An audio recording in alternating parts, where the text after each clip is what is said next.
야곱이 삼촌 라반의 집에서 살았던 횟수가 지금 14년째입니다. 아버지를 속이고 형을 속이고 장자권을 빼앗아 이제 삼촌 라반의 집에 도망가서 살았는데요.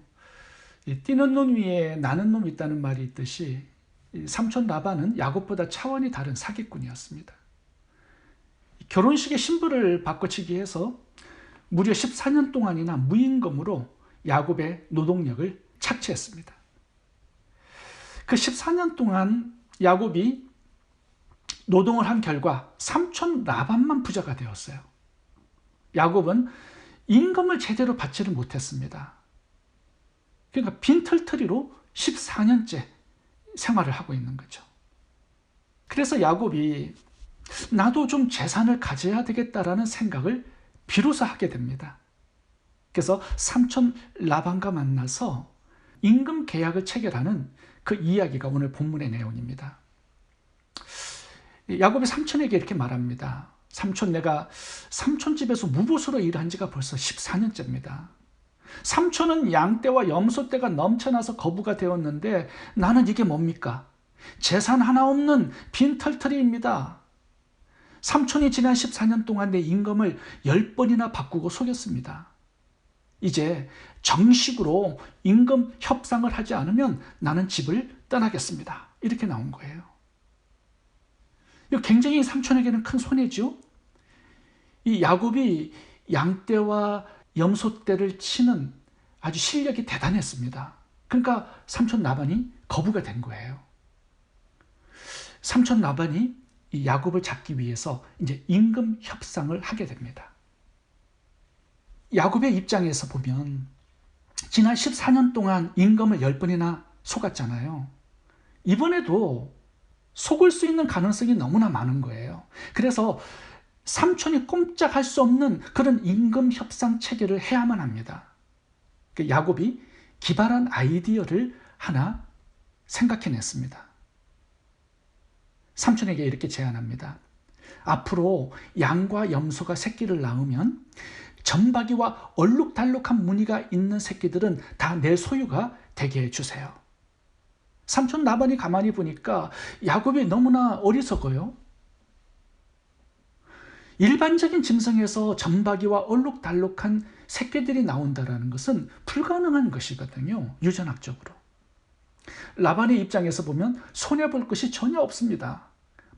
돌연변이가 되어서 몇 마리 나올 수는 있지만 이번에도 임금을 하나도 주지 않고 야곱을 집안에 잡아놓을 수 있는 굉장히 좋은 기회가 생긴 거예요. 그래서 임금 협상을 체결한 것입니다. 좋다. 앞으로 이 짐승떼에서 점박이와 얼룩달룩한 새끼들이 나오면 그것을 다 너에게 주겠다. 이제 그래서 그동안 가지고 있는 짐승떼에서 점박이하고 얼룩달룩한 그런 짐승들은 전부 다 떼어냈습니다. 골라내어서 오늘 본문에 보면 3일간 가는 거리에 자기의 자식들에게 주어서 치게 했어요.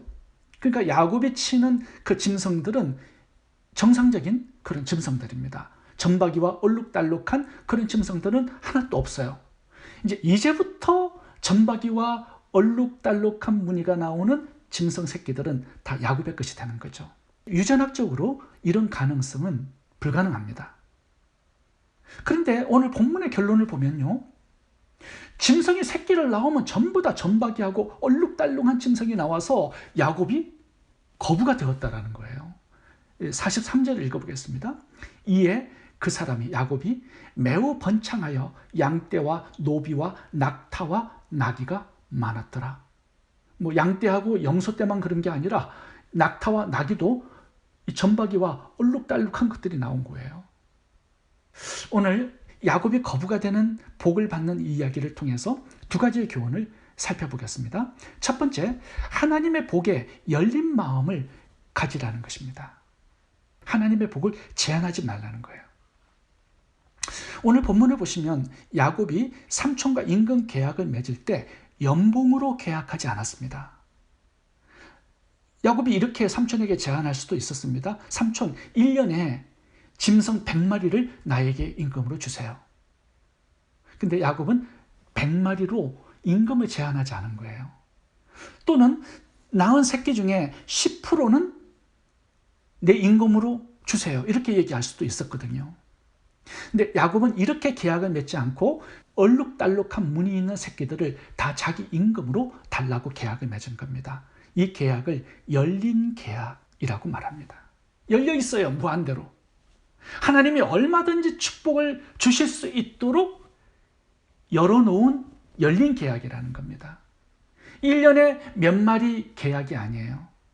만약 그렇게 했다면 하나님이 아무리 축복해 주고 싶어도 그 몇 마리 이상을 축복으로 주실 수 없어요.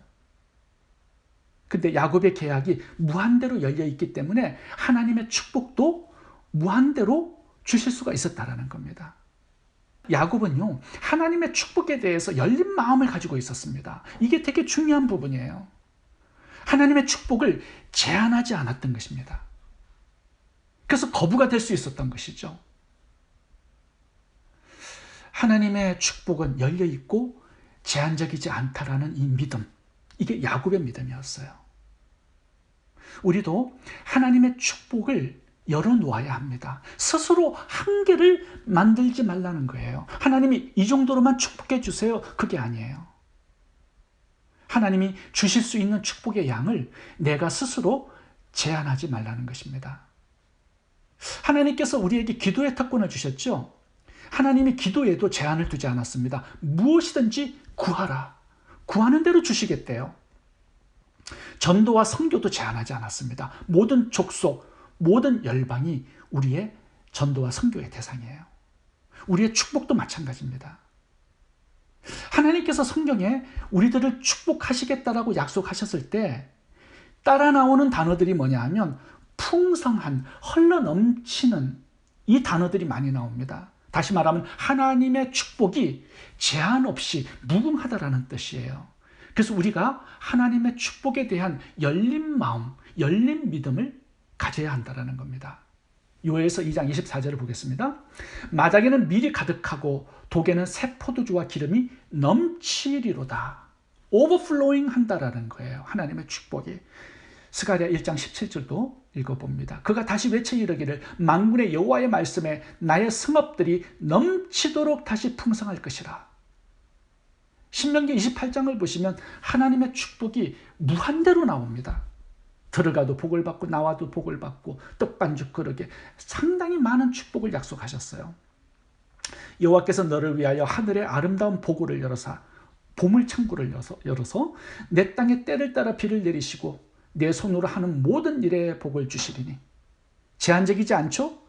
내 손으로 하는 모든 일에 everything이에요. 복을 주시겠대요. 근데 그 복의 분량을 봐보세요. 내가 많은 민족에게 꾸어질지라도 너는 꾸지 아니할 것이요. 우리에게 주실 그 축복의 분량이 나만 먹고 끝나는 정도가 아니라 흘러넘쳐서 많은 민족에게 꾸어주는, 열방을 대상으로 하는 풍성한 흘러넘치는 축복을 우리들에게 주시겠다고 약속하고 있습니다. 그러니까 우리가 하나님의 축복을 제한할 필요가 없는 거죠. 열린 마음을 가지고 있으면 된다라는 겁니다. 우리가 하나님의 축복을 제한할 수 있습니다. 내 병이 오래되었기 때문에 하나님은 이 병을 고쳐주지 않을 거야. 그냥 이대로 살아야지. 그게 축복을 제한하는 거예요. 내 고난은 20년째야. 누구도 해결하지 못했어. 그래서 앞으로도 해결되지 않을 거야. 이게 하나님의 축복을 스스로 제한하는 겁니다. 나의 가난은 조상 때부터 계속 내려왔어. 나는 부자가 될 수 없을 거야. 이게 축복을 제한하는 어리석은 것입니다. 나의 생각, 나의 마음, 나의 언어가 바로 하나님의 축복을 제한하는 걸림돌이죠. 내 자신이 하나님의 축복의 최대 장애물이 될 수 있다는 것입니다. 그래서 나의 말, 나의 생각, 내 마음의 자세와 태도, 이걸 조심해야 된다는 거예요. 걸림돌이 될 수 있기 때문에. 내 자녀가 공부를 못해요. 사회에 나가서 무슨 성공을 하겠어. 이런 생각과 말이 하나님의 축복을 제한하는 것입니다. 야곱이 열린 계약을 했듯이 우리도 하나님의 축복에 열린 마음과 생각과 언어를 가질 필요가 있습니다. 아브라함이 이삭을 축복으로 받았죠. 왜 하나님의 축복이 25년까지 걸렸을까요? 그 이유는 아브라함의 믿음이 하나님의 기적과 축복을 제한하고 있었기 때문입니다. 우리는 불임으로 일평생을 살았어. 이제 육신적으로는 임신이 불가능해. 현실을 보고 하나님의 기적을 믿지 않았기 때문에 하나님의 그 기적이 제한이 되고 있었던 것입니다. 24년째 되는 그 해에 아브라함이 믿음을 가졌어요. 하나님의 축복에 열린 마음을 가진 거죠. 그래서 하나님의 기적이 출발되었다라고 말씀하는 것입니다. 우리가 특별히 하나님의 복을 영적인 복으로만 제한하지 않아야 합니다. 오늘 하나님께서 야곱에게 주신 축복은 물질적인 축복이에요. 제가 성도님들의 간증을 들어보면 하나님께 복을 구하는 것을 기복신앙이라고 생각해서 부정적으로 생각하는 분들이 있습니다. 이 기복신앙은 복 자체를 목적하는 것이죠. 참된 복은 하나님께서 주시겠다고 약속하신 복을 내가 사모하고 구하는 겁니다. 너무 영적인 복만을 사모하지 말고요, 육적인 복도 사모하시기 바랍니다. 하나님께서 우리들에게 약속하신 축복은요, 더블 블레싱이에요. 영육간의 축복입니다. 야곱은 예수님의 조상으로 쓰임받는 사명의 축복도 받았죠. 이건 영적인 축복입니다. 그런데 그 복만 가진 게 아니라 오늘 본문은 물질적인 축복도 함께 가졌다라고 말씀하는 겁니다. 그래서 하나님의 축복이 영적인 복과 함께 물질적인 축복을 약속하시기 때문에 이 더블 블레싱을 하나님 나에게 달라고 그렇게 간구할 수 있기를 바랍니다. 두 번째, 오늘 본문의 두 번째 교훈은 복을 사모하고 찾고 구하라는 겁니다. 야곱은 14년 동안 삼촌 라반으로부터 노동을 착취당하면서 죽도록 일만 했습니다. 자신의 재산은 한 푼도 없습니다. 빈털털이 가난뱅이에요. 근데 야곱이 이렇게 사는 것이 내 운명이야, 삼촌 집에서 밥 먹고 사는 것만 해도 감사해야 돼, 이렇게 생각하고 자신의 축복을 당당하게 구하지 않았다면 하나님께서 야곱에게 축복하실 수 있었을까요? 아니에요. 야곱은 14년 동안 가난하게 살다가 이렇게 살아서는 안 되겠다라고 생각한 거예요. 그래서 14년째 되었던 그 해에 당당하게 자신의 복을 찾았고 당당하게 요구했습니다.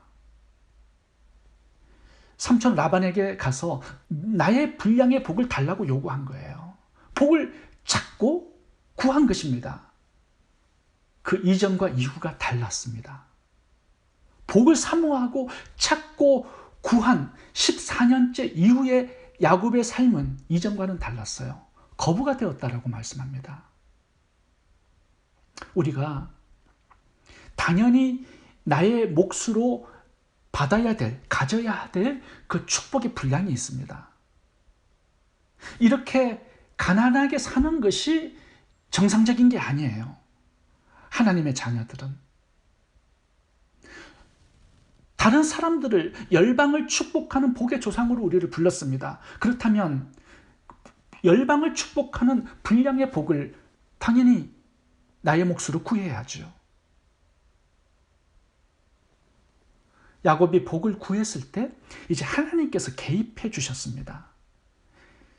야곱이 구한 그 복을 주시기 위해서 하나님께서 개입하시고 일을 시작하세요. 37절부터 읽어보겠습니다.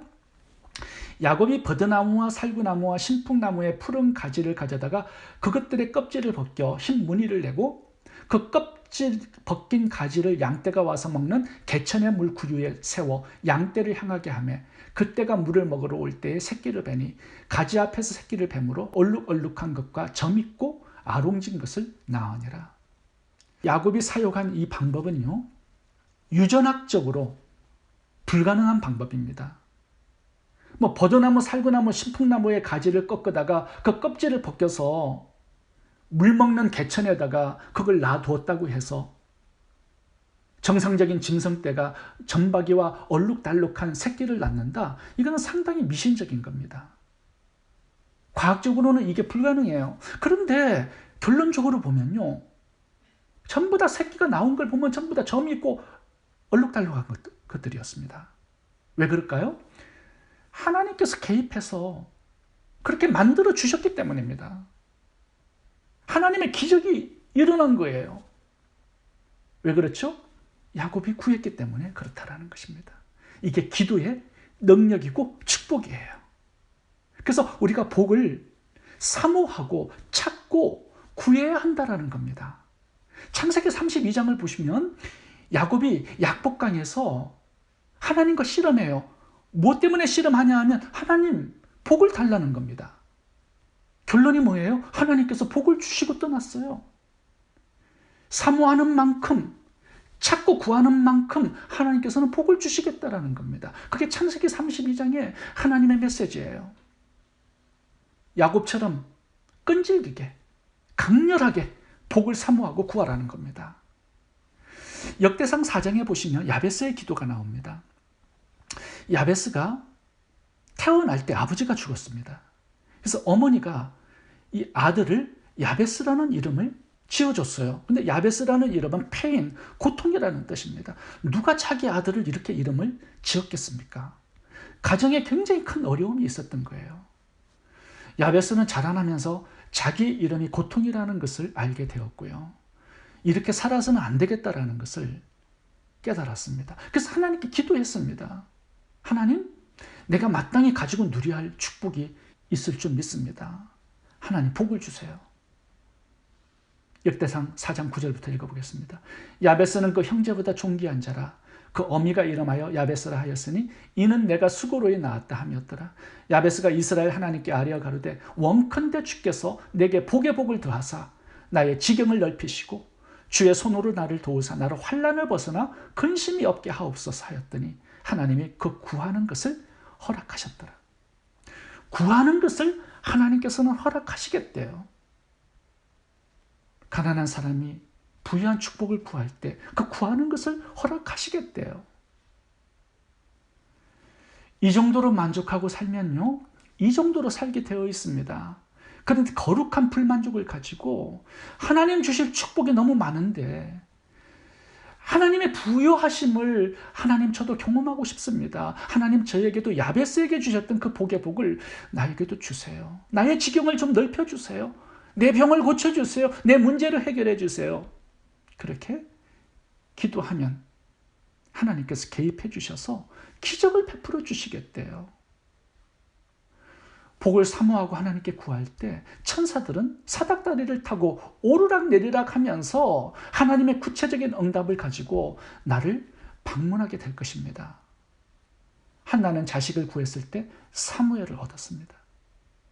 야베스는 복의 복을 구했을 때 하나님께서 넓은 지경에 축복을 주셨습니다. 베드로는 무리를 걷게 해달라고 예수님께 기도했을 때 인간 최초로 무리를 걷는 사람이 되었습니다. 여호수아 장군은 태양을 머물게 해달라고 기도했을 때 하나님은 그 기도까지 응답해 주셨습니다. 우리들 중에 야곱처럼 가난하게 힘든 삶을 지금까지 살아오셨다면 야곱처럼 복을 사모하고 복을 찾고 구할 수 있기를 바랍니다. 그럴 때 하나님께서 개입하셔서 우리가 만족할 만큼 풍성하게 차고 넘치게 복을 주실 것입니다. 하나님의 축복은 열려 있습니다. 열린 마음을 가지고 축복을 사모하고 찾고 구하여서 하나님의 풍성하고 넘쳐 흐르는 그 열린 축복을 우리 모두가 다 경험할 수 있기를 바랍니다. 기도하겠습니다. 좋으신 하나님, 하나님의 사랑과 긍휼과 축복이 우리를 향하여 항상 열려 있음을 감사드립니다. 하나님의 은혜와 축복을 사모하고 기도할 때 하나님 우리의 삶에도 개입해 주시고 야곱에게 주셨던 그 풍성하고 흘러 넘치는 축복을 우리도 다 경험하게 주옵소서. 예수님 이름으로 기도합니다. 아멘.